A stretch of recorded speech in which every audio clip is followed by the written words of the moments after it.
Hello Hi Biz， 我係 Kenny， 我今日想帶大家睇睇我個秘密工作室。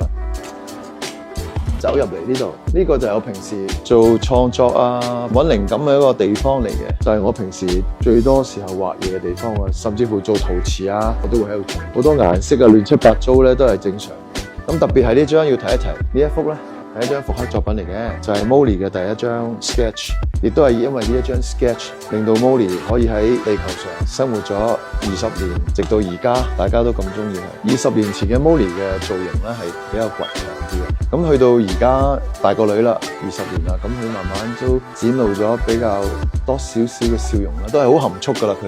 佢真係一個會長大嘅角色。入到嚟呢個 office 入邊咧，呢個牆上面呢一個咁大嘅櫃啦，有我過去20年大部分嘅作品都擺咗喺度。呢一個就經典啦，呢埲牆上面咧就記錄咗最早期嘅 Molly 嘅盲抽，全部都係最早期嘅作品嚟，所以係好有紀念價值。